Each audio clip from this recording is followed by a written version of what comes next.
Materi kita pada kali ini adalah mengenai tabel distribusi frekuensi.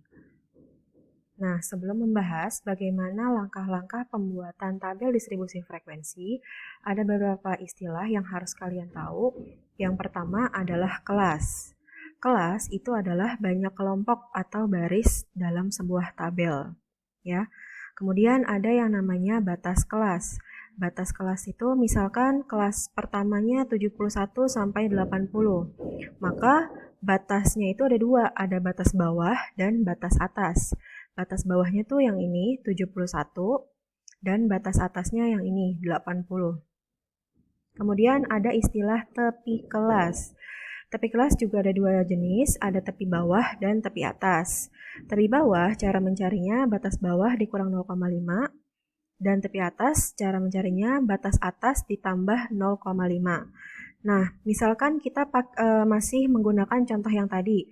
Misalkan kelasnya itu antara 71 sampai 80. Maka tepi bawahnya berarti batas bawah dikurang 0,5. Batas bawahnya kan 71. 71 dikurang 0,5 hasilnya 70,5. Ya. Jadi tepi bawahnya dari kelas ini adalah 70,5. Kemudian tepi atasnya. Tepi atas itu batas atas tambah 0,5. Batas atasnya 80. Berarti 80 tambah 0,5 yaitu 80,5. Ya.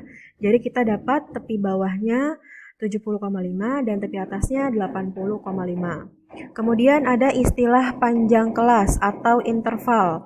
Panjang kelas rumusnya tepi atas dikurang tepi bawah. Tepi atasnya tadi kita dapat 80,5. Nah, tepi bawahnya tadi kita dapat 70,5. Berarti panjang kelasnya 80,5 dikurang 70,5 sama dengan 10. Jadi panjang kelas ini adalah 10. Kemudian ada istilah titik tengah kelas. Titik tengah kelas itu biasanya disimbolkan dengan XI. Ya, titik tengah itu disimbolkan dengan XI. Rumusnya batas bawah ditambah batas atas dibagi 2. Batas bawahnya 71, batas atasnya 80. Nah, 71 tambah 80 hasilnya 161, ya. 151. Nah, 151 dibagi 2 hasilnya 75,5. Jadi, titik tengah dari kelas ini adalah 75,5. Gitu ya. Nah, ini adalah contoh dari tabel distribusi frekuensi yang sudah jadi, ya. Ada panjang benda dituliskan dalam 71 sampai 80, 81 sampai 90, 91 sampai 100 dan seterusnya. Nah, angka-angka yang di sini ini menunjukkan kelasnya. Ini kelas pertama 71 sampai 80, ini kelas kedua 81 sampai 90, ini kelas ketiga, ini kelas keempat, ini kelas kelima, ini kelas keenam. Nah, yang ini titik tengah. Titik tengahnya tuh caranya yang tadi ya. 71 ditambah 80. Jadi batas bawah ditambah batas atas dibagi 2. Hasilnya ini. Ini juga sama. 81 tambah 90. 171 ya. Dibagi 2 hasilnya 85,5. Dan seterusnya. Semuanya caranya sama. Kemudian ada frekuensi. Frekuensi itu didapat nanti dari data realnya, data yang ada. Misalkan yang panjang bendanya antara 71 sampai 80 itu ada berapa? Kalau ada 5, tulis 5. Kalau ada 2, tulis 2 di sini. Kemudian cari lagi yang panjangnya 81 sampai 90. Misalkan ada 10, berarti tulis 10. Kalau ada 4 ya tulis 4. Jadi frekuensi ini tergantung dari data yang ada. Ada berapa nanti ditulis di sini sesuai dengan jumlahnya. Nah, bagaimana sih langkah-langkah dalam menyusun tabel distribusi frekuensi? Nah, langkah-langkah dalam menyusun tabel distribusi frekuensi itu ada 3. Yang pertama, menentukan rentang atau jangkauan. Terus, langkah yang kedua, menentukan banyak kelas. Langkah yang ketiga adalah menentukan panjang atau interval kelas. Nah, untuk langkah yang pertama, menentukan rentang atau jangkauan, rumusnya X max dikurang X min. X max itu data tertinggi, X min itu data terendah. Ya, data tertingginya berapa dikurang data terendahnya. Kemudian yang kedua banyak kelas. Banyak kelas itu rumusnya K sama dengan 1 tambah 3,3 log N. N itu adalah banyak datanya. Kalau banyak datanya ada 100 berarti log 100. Kalau banyak datanya ada 40 berarti log 40. Nah, cara menghitung log ini harus menggunakan kalkulator, ya. Bisa kalkulator di handphone atau kalkulator biasa, tapi kalkulatornya harus yang scientific ya, yang ada lognya gitu. Nah, nanti cara menghitungnya nanti kita langsung ke contoh. Kita langsung ke cara yang ketiga. Nah, langkah yang ketiga itu adalah menentukan panjang atau interval kelas. Untuk menentukan panjang atau interval kelas, rumusnya rentang dibagi banyak kelas. Ya, kita langsung ke contoh supaya lebih paham. Suatu data diperoleh dari 40 kali pengukuran ketelitian sampai milimeter terdekat sebagai berikut. Jadi ini ada angka-angka data 40 kali pengukuran ya. Ini datanya ada 40. Hitungannya dalam satuan milimeter. Ini datanya masih acak-acakan, datanya masih berantakan, ada yang lebih kecil, ada yang lebih besar. Ini pokoknya belum disusun. Ini data yang benar-benar diambil dari sampel, ya. Nah, coba kalian lihat, berapa nilai tertingginya, berapa nilai terendahnya. Dari angka-angka yang berantakan ini, kalian coba amati tertingginya berapa, terendahnya berapa.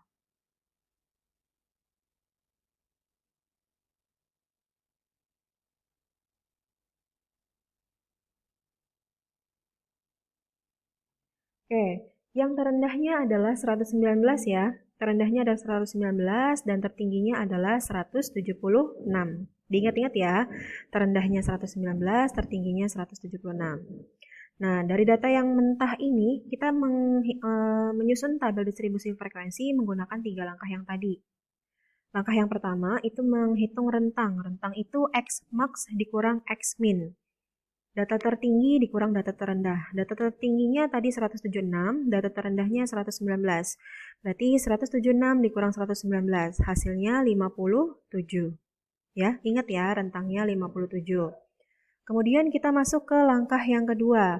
Langkah yang kedua adalah menentukan banyak kelas. Rumusnya K sama dengan 1 tambah 3,3 log N. Karena datanya tadi ada 40, ya nih datanya ada 40, maka lognya adalah log 40. Ya, log 40-nya dihitung di kalkulator, log 40 berapa, disama denganin.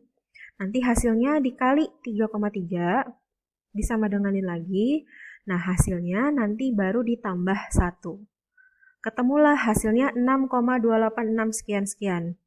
Nah, angka ini harus dibulatkan ke atas. Ya, berapapun desimal yang ada di sini ya, karena kalau sesuai aturan matematika, ini harusnya kalau dibulatin harusnya 6. Tapi khusus buat menghitung tabel distribusi frekuensi, angka ini hasilnya harus dibulatkan ke atas. Jadi 6,286 ini kita bulatkan menjadi 7. Ya, banyak kelasnya 7. Kemudian langkah ketiga adalah panjang kelas atau interval kelas. Rumusnya rentang dibagi banyak kelas. Rentang itu tadi hasilnya dari langkah yang pertama. Rentang itu 57. Banyak kelas dari hasil yang kedua itu 7. Berarti panjang kelas itu 57 dibagi 7. Nah, hasilnya 8,1428. Desimal lagi kan? Dan ini harus tetap dibulatkan ke atas lagi, yaitu dibulatkan menjadi 9 ya. Jadi ingat rentangnya 57, banyak kelasnya 7, panjang kelasnya 9. Nah, ini adalah tabelnya. Dari data yang berantakan tadi, ini adalah tabelnya. Gimana Bu cara bikin tabelnya? Nah, cara bikin tabelnya pertama tulis di kolom pertama itu hasil pengukuran. Ini untuk menentukan kelas-kelasnya. Nah, data terendahnya tadi kan 119 ya. Nih, dari data yang berantakan tadi, kan nilai terendahnya 119. Berarti pada saat kita masukkan ke tabel, angkanya kita mulai dari 119. Bu, kok sampai 127? Dari mana sampai 127? Nah, itu didapat dari ini, panjang kelas atau interval kelas. Interval kelasnya kan 9. Berarti kita ngitung 9 langkah dari 119. Tapi 119-nya dihitung ya. Jadi 119, 120, 121, 122, 123, 124, 125, 126, 127. Ya, berhenti di 127 gitu. Jadi kelas pertama itu dari 119 sampai 127. Berarti kelas kedua kita mulai dari 128. 9 langkah lagi, tapi 128-nya dihitung. 128, 129, 130, 131, 132, 133, 134, 135, 136, 130, 100 sampai 136 ya. Karena kan cuma 9 langkah. gitu. Terus kita lanjut lagi ke kelas ketiga. Kelas ketiga juga sama, dimulai dari 137, terus dihitung 9 langkah sampai 145 dan seterusnya. Nah, setelah kalian hitung nih, kelasnya ada berapa coba? Kita hitung ya, kelas 1, kelas 2, kelas 3, kelas 4, kelas 5, kelas 6, kelas 7. Total kelasnya ada 7 sesuai dengan data hitung kita tadi ya. Ini kelasnya ada 7. Ya. Terus titik tengah cara menghitungnya yang tadi ya. Batas bawah ditambah batas atas dihasilin dulu, nanti baru dibagi 2 gitu ya. Yang ke bawahnya caranya sama. Nah, untuk frekuensi cara menghitungnya, ini kan kelas pertama mulai dari 119 sampai 127. Nah, kita cari dari data yang mentah tadi, yang panjangnya 119 sampai 127 itu ada berapa? Ya. Berarti ini kan 119 masuk, terus 126 masuk, sama berapa lagi nih? Satu lagi, 126 sampai 127, 124 ya, 124 masuk. Jadi 124, 126 sama 119. Ada 3. Karena ada 3, berarti kita masukin di sini 3. Kemudian untuk kelas yang kedua, yang angkanya 128 sampai 136. Kita cari lagi ada berapa? 128 sampai 136. 128 sampai 136. Kelas pertama enggak. 128 sampai 136. Ini masuk ya, 136 masuk. Ini 131 masuk. Terus 128 masuk, 134 masuk. Terus ada 5 ya. Tuh. Makanya tadi ditulis 5. Nih, makanya di sini tulis 5. Gitu ya, pokoknya cara mencarinya, cari yang angkanya dari sini sampai sini itu ada berapa. Kalau ada 10, tulis 10, kalau ada 5, tulis 5. Ya. Nah, tabel distribusi frekuensi sendiri itu ada 2 jenis.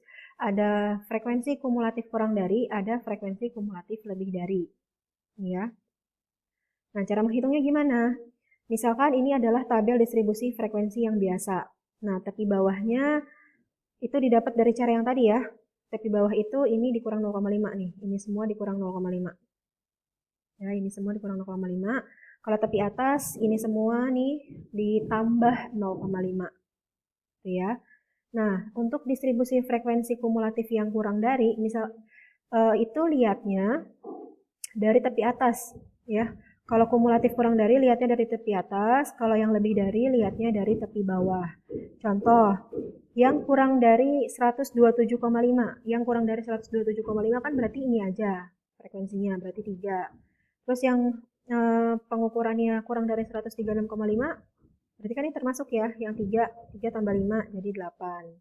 Kemudian yang kurang dari 145,5, berarti kan ini tambah ini 18 dan seterusnya. Cara ngitungnya ini ditambah. Terus kalau yang lebih dari, lihatnya pakai yang tepi bawah. Kita hitung yang lebih dari 118,5. Yang lebih dari 118,5 kan berarti ini semua. Ada 40. Yang lebih dari 127,5 berarti ini semua kecuali yang ini. Berarti 40 kurang 3, hasil 37. Yang lebih dari 136,5 berarti ini semua kecuali ini. Berarti dikurang 8. 40 kurang 8, 32. Jadi kalau yang ini caranya dikurang, kalau yang ini caranya ditambah ya. Gitu. Kemudian ada yang namanya relatif kurang dari dan ada yang namanya relatif lebih dari. Contoh, ini rumusnya frekuensi kumulatif per banyaknya data dikali 100%. Contohnya, frekuensi kumulatif kurang dari 145,5. Yang kurang dari 145,5 ada 18 ya. Yang kurang dari 145,5 ada 18. Jadi 18 per banyaknya data 40 dikali 100%. Temulah hasil 45%. Terus contoh yang kedua, frekuensi kumulatif lebih dari 136,5. Lebih dari 136,5 nih. Yang lebih dari 136,5 itu ada 32. Berarti 32 per 40 dikali 100%. Hasilnya 80%. Gitu ya, paham? Sekian materinya. Kalau ada yang kurang jelas bisa kalian tanyakan ke saya. Terima kasih. Assalamualaikum.